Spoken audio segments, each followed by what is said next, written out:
Hello friends, welcome to Lakshmi சமையல். இன்றைக்கி நம்ம பார்க்க போகிற ரெசிபி மசாலா பாஸ்தா, அதுவும் இந்தியன் ஸ்டைலில். இந்த பிரேக்ஃபாஸ்ட்டுக்கு இந்த பாஸ்தா ரொம்ப சூப்பராக இருக்குங்க. ரொம்ப ஈஸியாக செய்யக்கூடிய இந்த மசாலா பாஸ்தா எப்படி செய்கிறதுன்னு பார்க்கலாமா? ரெசிபி ஸ்டார்ட் பண்ணிடலாம். ஒரு பாத்திரத்தில் 1 லிட்டர் அளவுக்கு நம்ம தண்ணி நல்லா கொதிக்க வச்சிடலாம். அதில் 1 கப் அளவுக்கு பாஸ்தா சேர்த்துக்கலாம். ஒரு அரை டீஸ்பூன் உப்பு, 1 டீஸ்பூன் ஆயில் சேர்த்துக்கலாம். சேர்த்துட்டு இது ஒரு 5 நிமிஷம் நான் வேக வச்சு எடுத்துக்கிறேன். ஒவ்வொரு பாஸ்தாவுக்கும் வேகிறதுக்கு டைமிங் இருக்குதுங்க. அந்த பேக்கெட்டில் பார்த்துட்டு அந்த அளவுக்கு நீங்கள் வேக வச்சு எடுத்துக்கலாம்.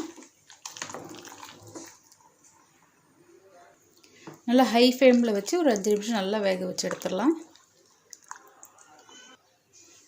பாஸ்தா வெந்ததுமே நல்லா வடிகட்டி நான் கொஞ்சம் பச்சை தண்ணி சேர்த்து ஆற வச்சிடலாம்.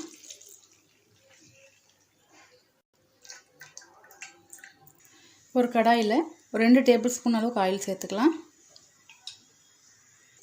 எண்ணெய் நல்லா காஞ்சதுமே 1 டீஸ்பூன் அளவுக்கு கட் பண்ண பூண்டு, ஒரு பச்சை மிளகாய் பொடியாக கட் பண்ணி சேர்த்துக்கலாம்.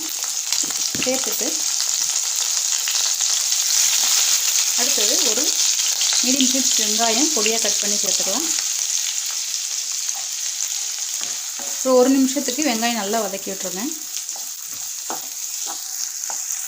வெங்காயம் நல்லா வதங்கினதுமே ஒரு தக்காளி பொடியாக கட் பண்ணி சேர்த்துக்கலாம்.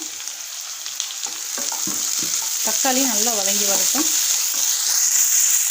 தக்காளி ஓரளவுக்கு வதங்கினதுமே நமக்கு பிடிச்சமான காய்கறி ஏதாவது சேர்த்துக்கலாம். நான் இன்றைக்கி ஃப்ரோசன் பட்டாணி எடுத்துருக்கிறேன். நீங்கள் கேரட், பீன்ஸ், கேப்சிகம், மஷ்ரூம், பன்னீர் எது வேணாலும் சேர்த்துக்கலாங்க. சரி, 1 நிமிஷம் வதக்கி விட்டுட்டு ஒரு மசாலாலாம் சேர்த்துக்கலாம். மஞ்சள் தூள் ஒரு பிஞ்ச் சேர்த்துக்கலாம். தனியாத்தூள் அரை டீஸ்பூன், மிளகாய்த்தூள் அரை டீஸ்பூன், சீரகத்தூள் 1/4 டீஸ்பூன், பெப்பர் ஒரு 1/4 டீஸ்பூன். இந்த மசாலா தேவையான உப்பு சேர்த்து நல்லா ஒரு 1 நிமிஷத்துக்கு வதக்கி விட்டுருக்கேன். மசாலா நல்லா வதங்கினதுமே ஒரு அரை கப் அளவுக்கு தண்ணி சேர்த்துக்கலாம்.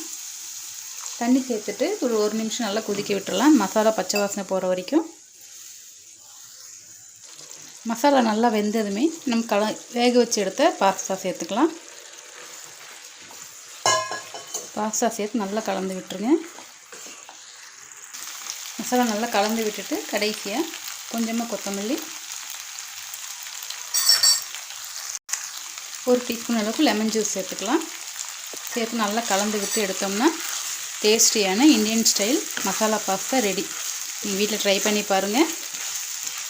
இந்த வீடியோ உங்களுக்கு பிடிச்சிருந்தா மறக்காமல் லைக் பண்ணுங்கள். கூடவே லக்ஷ்மி சமையலுக்கு சப்ஸ்கிரைப் பண்ணிக்கோங்க. Masala pasta ready. தேங்க்யூ.